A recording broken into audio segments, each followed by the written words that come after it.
Welcome to week 5. This is lecture 21. So, in this week, we will start unconstant single variable optimization methods and applications. As of now, we have talked about optimization problem formulations, what are the essential features about optimization problem, how to formulate an optimization problem. We have also learned about optimality conditions. That means, we now know if a solution is given, we can check whether the solution is optimal or not. So, we can determine whether the given solution is optimal or not. Now onwards, we will learn the methods of finding such optimal solutions. So, in this week, we will talk about single variable unconstrained optimization techniques. So, various methods that are available for optimization of single variable unconstant functions will be discussed in this week. So, this is the general plan of week 5. We will start our discussion with the general principles of optimization algorithms. We will introduce certain terms that are relevant to optimization algorithms. Then we will talk about methods for solution of such single variable unconstant optimization problems. These methods have been classified broadly into two categories: direct search methods and methods requiring derivatives.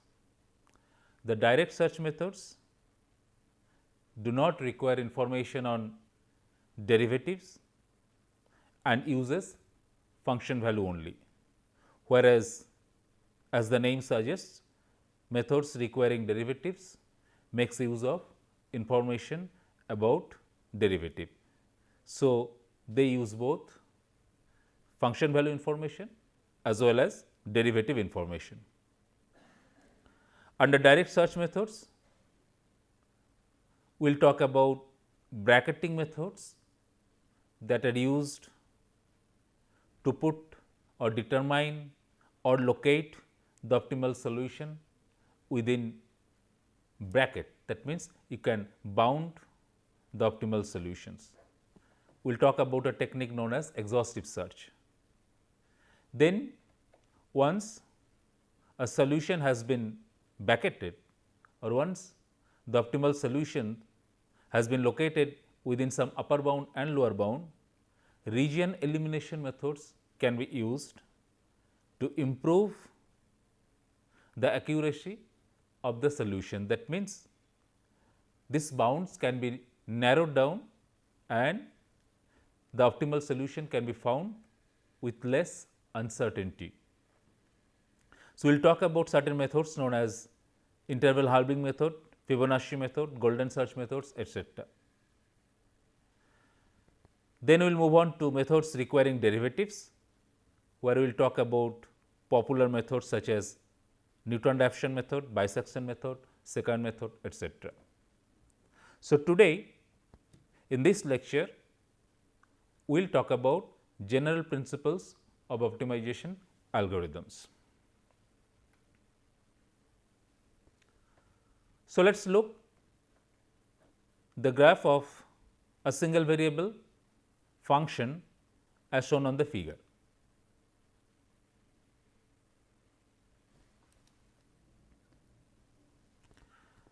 So, x and f x have been plotted. Note that the function f x crosses the x axis at 3 points. So, at all these points the function values are 0. These are known as roots. Whereas, if you look at this point, here the function value attains maximum within the range of x, the function has been plotted. Whereas, here the function value attains minimum again within the range of x, the function has been plotted. So, you already know the point where the function f x attains maximum, df dx equal to 0 and d square f dx square is less than 0. Similarly, at the point where the function has attained minimum, df dx equal to 0 and d square f dx square is greater than 0.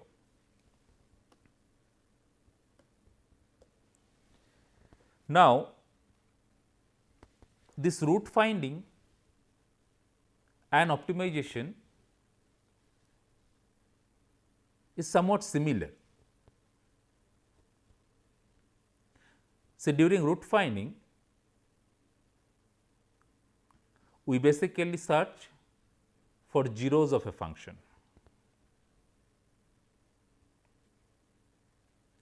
Whereas, during optimization, we find the minimum or maximum of a function. And when you find the minimum or maximum of a function, if you remember the optimality conditions, we said df dx equal to 0 and you solve it for x value, for what value of x df dx equal to 0. So, then that becomes root finding for df dx equal to 0. So, there is some similarity, but although the difference is this, that during root finding we search for zeros of a function, whereas during optimization we find the minimum or maximum of a function. We have already talked about this Weierstrass theorem, which basically says that if x be a non-empty compact set and f be a continuous function of x and x is in real domain, then f attains a maximum and a minimum on x. That is, there exists x 1 and x 2 such that f of x 1 is greater or equal to f of x is greater or equal to f of x 2 for all values of x in the domain in which the capital X belongs.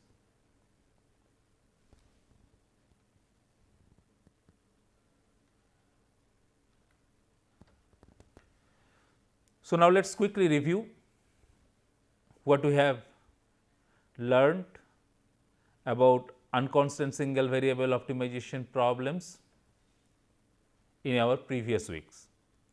Let a function f x be defined in the interval a to b if point x star, where x star lies between a to b, is a stationary point, then df dx at x equal to x star equal to 0.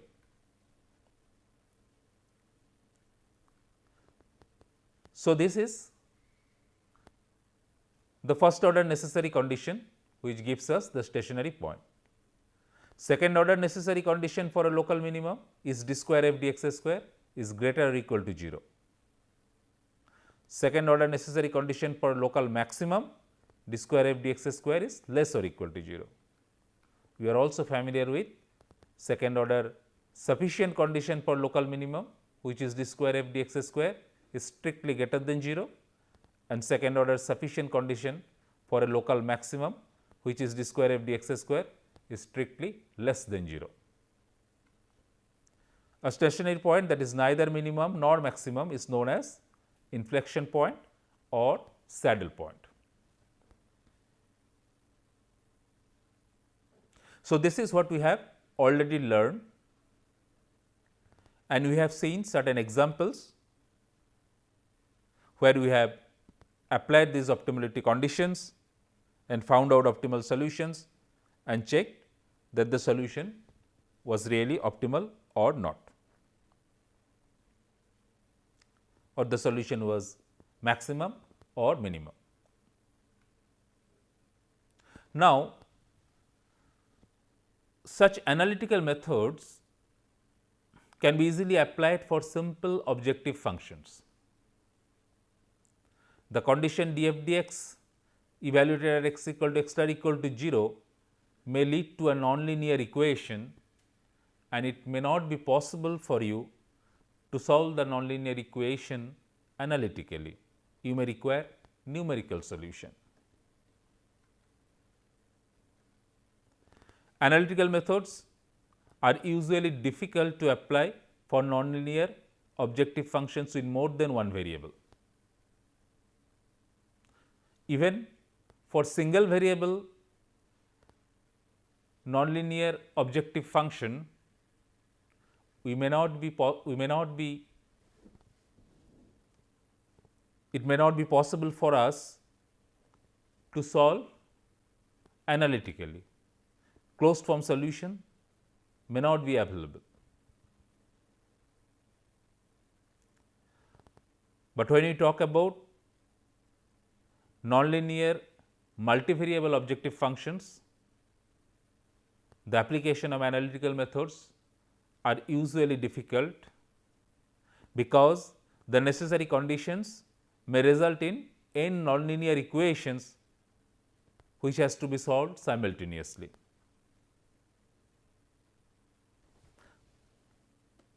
So, when you have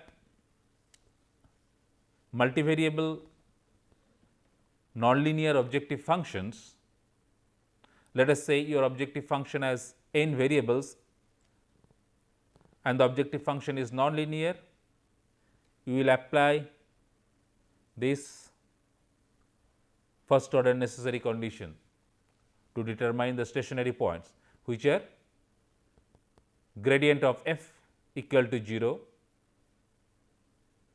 which will mean del f del x 1 equal to 0, del f del x 2 equal to 0, del f del x 3 equal to 0 up to del f del x n equal to 0. So, these may result in n nonlinear equations which may be very difficult to solve analytically, and you must take help of numerical methods. So, numerical methods must be applied for solutions of optimization problems, and with the advent of good speed computers as well as good optimization algorithms, it has become very convenient for us to make use of computer algorithms to solve optimization problems. Even large scale optimization problems can be very conveniently solved on computers using various optimization algorithms. During our course, we will learn slowly such techniques.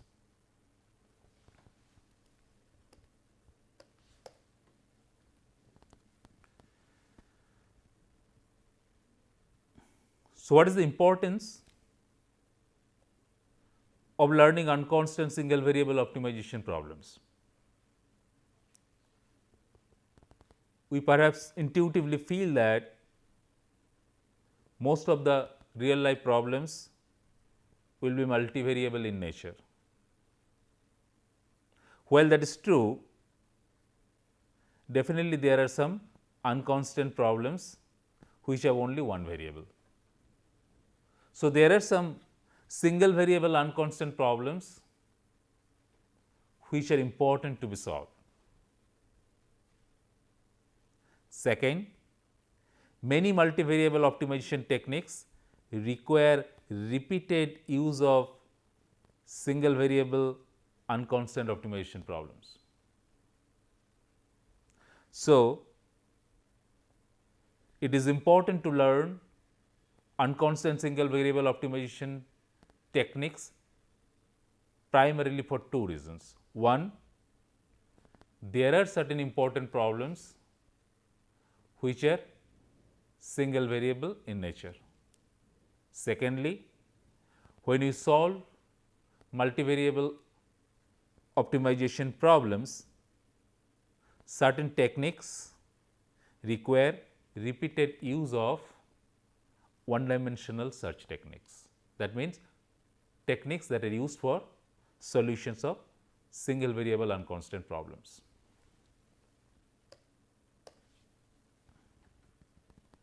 Now, let us look at a general optimization algorithm.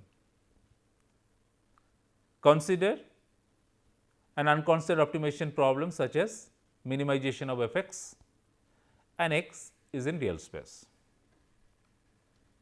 We do not have any constant because it is unconstrained.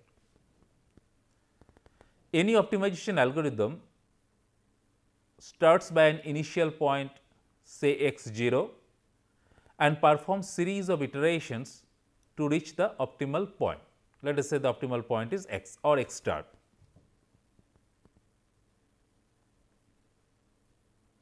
At any kth iteration, the next point is given by x k plus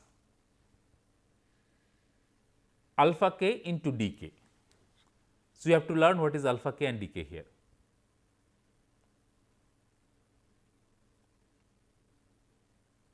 So, an optimization algorithm starts by an initial point x 0 and then it will perform series of iterations to reach the optimal point. So, if you look at kth iteration, so we are at kth iteration. So, I have the value of the decision variable x k. So, x k is the value of the decision variable at kth iteration. So, how do I find the value at the next step? That means, k plus 1th iteration. So, the value of the decision variable at k plus 1th iteration will be x k plus one term alpha k into d k. d k determines the search direction and alpha k is a positive scalar which determines how far we should go in the direction of d k. So, if this is the point at kth iteration x k, so and this is the direction of d. So, whether I should go up to this or whether I should go up to this will be determined by alpha k.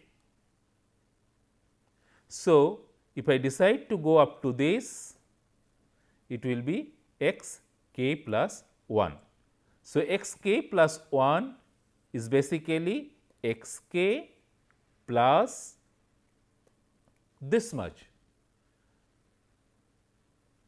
and this much comes from the product of d k which represents the search direction and another scalar alpha k which decides how much you should go in the direction of d k, and this is known as step length.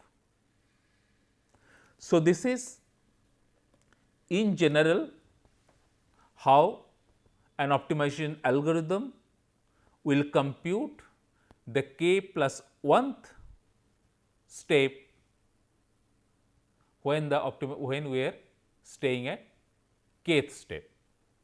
So, the decision variable at kth step will be changed to the decision variable at k plus 1 step, considering two terms. One is the direction, search direction, another is step length. So, now if you are minimizing a function, we must go in the direction in which the function value decreases. So, such direction is acceptable then. This direction is known as descent direction. So,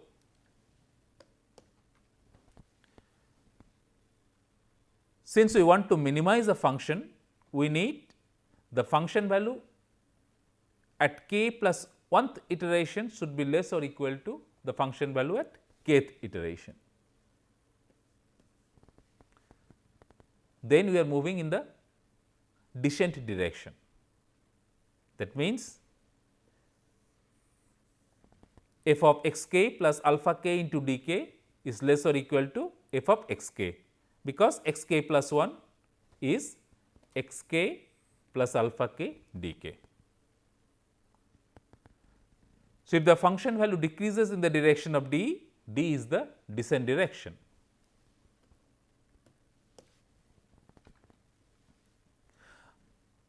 Therefore, a general optimization algorithm begins with an initial point, finds a descent search direction, determines the step length and checks the termination criteria. So, the general framework of an optimization algorithm will be, you start with an initial point, you find a descent direction, that means for minimization you find a direction in which the function value decreases, and then you determine the step length so that we can understand how much we will go in the direction of descent direction, and finally we must know when to stop our algorithm. So, the termination criteria. So, these are essential features of an optimization algorithm. We can say, of course, we will stop our algorithm when the function value, when the optimization or the optimal solution has been achieved. So, we will talk about more later about the termination criteria. So, when you try to find the step length, we already know that the direction in which we are going is descent. So, we have found out d, we now want to find out the step length. So, we then want to go far enough in the descent direction so that the function reaches its minimum. So, if we know the descent direction, obviously we will be interested to go as much as we can in this direction so that you can quickly reach the minimum. Thus, given the previous point and the descent search direction, we try to find a scalar step length alpha such that the value of the function is minimum in that direction. So, f of x plus alpha d should be minimum for non-zero, for alpha greater or equal to 0, non-negative alpha.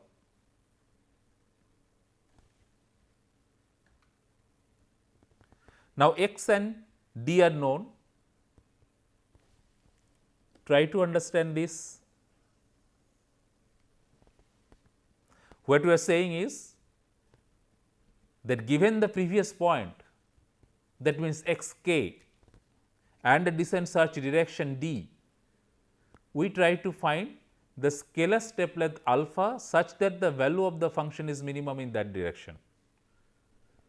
So, we are minimizing f x plus alpha d for non-negative values of alpha. Since x and d are known, the problem reduces to a single variable minimization problem, and you know the condition for minimization. You have to set the gradient equal to 0, del f x plus alpha d equal to 0.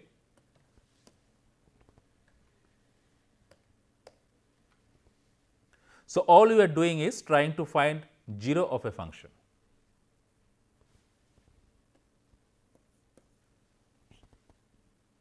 This is known as line search. Now, since numerical techniques are required for optimization, we will talk about some numerical issues. First, we talk about numerical precision. Solving the first order optimality conditions, that is df/dx at x equal to x star equal to 0 is equivalent to finding the roots of the first derivative of the function to be minimized. When you use computers, it may not be always possible to find the exact 0 due to restrictions on machine precision. So, we will be satisfied with finding an x star that belongs to an interval a b such that the function satisfies f of a into f of b is less than 0 and the absolute value of a minus b is less than delta, where delta is a small numerical value. That means, instead of getting an absolute 0, we have to define a tolerance, because the machine precision may not allow us to obtain exactly 0 value.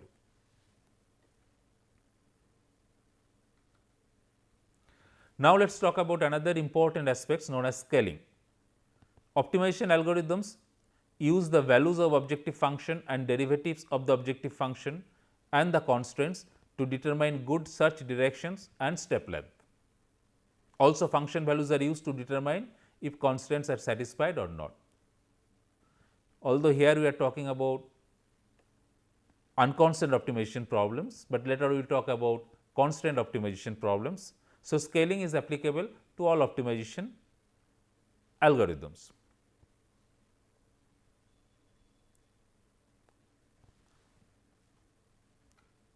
The scaling of the variables and constraints determines the relative size of the derivatives and function values.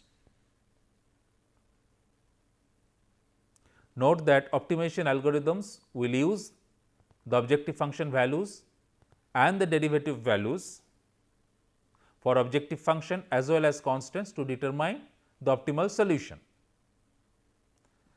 The scaling of the variables and constants determines the relative size of the derivatives and function values.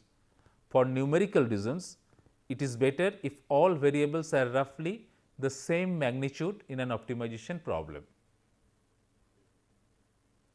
Proper scaling of the variables and constants improves the chances of success and the quality of the solution obtained. Many software perform scaling internally without users' intervention. So, if we perform scaling and can bring the values of all variables of similar magnitude, then it becomes easier for the optimization algorithm to achieve convergence or to determine the optimal solution more conveniently. So, not only the variables should be scaled, say maybe you can scale the variables between 0 and 1.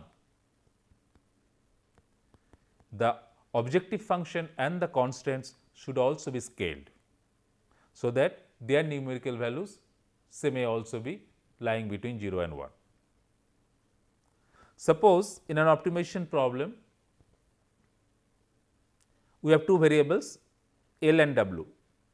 Let L represents length, W represents width, and the length varies from 90 to 110 and width varies from 0.05 to 0.15.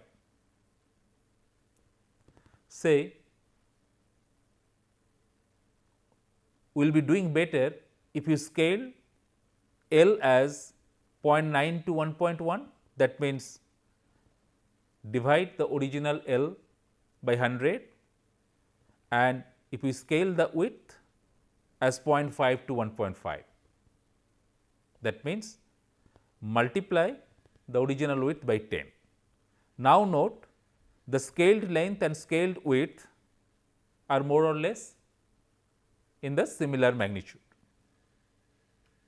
So, the objective function and the constant function should also be scaled such that they are close to unity.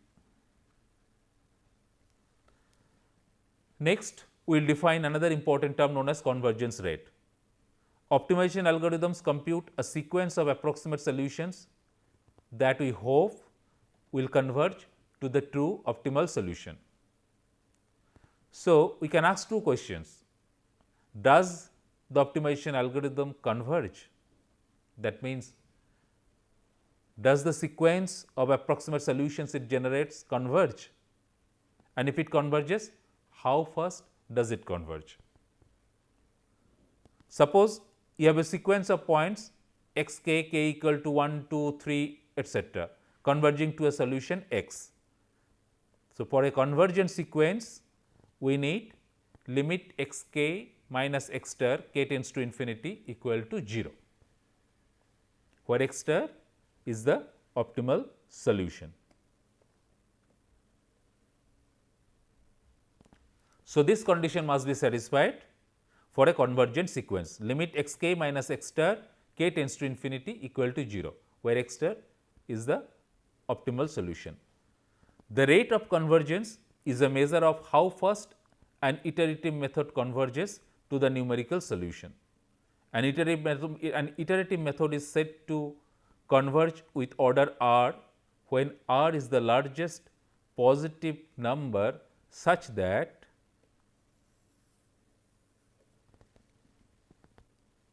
mod of x k plus 1 minus x star divided by mod of x k minus x star to the power r, the limit k tends to infinity of this quantity is greater or equal to 0, but less than infinity. So, this condition when satisfied, an iterative method is said to converge with order r.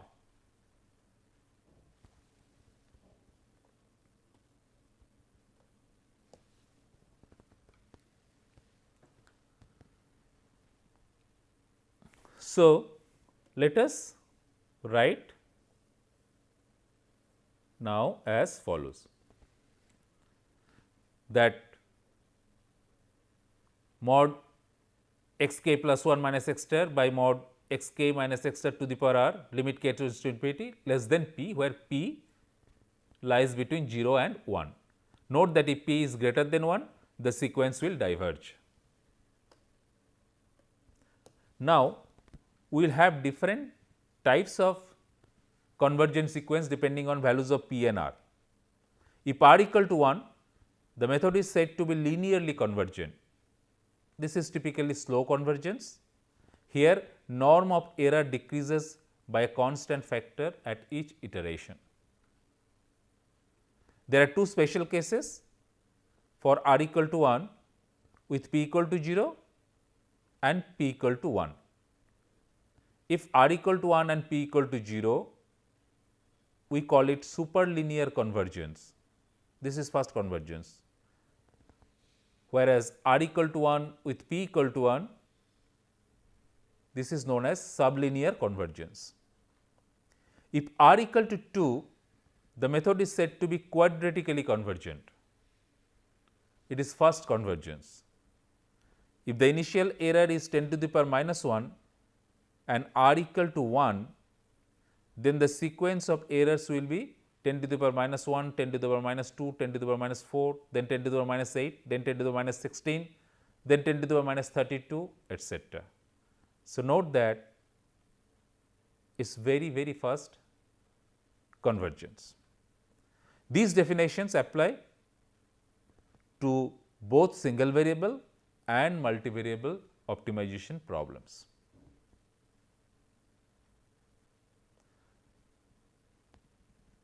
Error and convergence criteria. In the previous slide, we talked about how error decreases for linear convergence and quadratic convergence. So, let us say a line about the definition of the error. So, error after kth iteration can be defined as x k minus x star, absolute value of this. So, absolute value of x k minus x star is known as absolute error. If you divide the absolute error by the absolute value of optimal solution x star, this is relative error. Relative error is defined if x star is not equal to 0. So, when do we stop our optimization algorithm? When do you understand that convergence is achieved? So, there are various criteria. We can stop when the difference of the decision variable between kth iteration and k plus 1th iteration is less than a small value delta known as tolerance. So, the x vector criterion is x k mod of x k minus x k, or absolute value of x k plus 1 minus x k is less than a tolerance value. Function criteria, f of x k plus 1 minus f of x k is less than tolerance, absolute value of the difference of function values between two consecutive iterative steps. Similarly, the gradient information, the gradient criterion, the absolute value of gradient is close to 0, that means less than a tolerance value. So, you can use any of these three convergence criteria. So, if these are satisfied, we can say that the algorithm has converged. With this, we would like to stop lecture 21 here.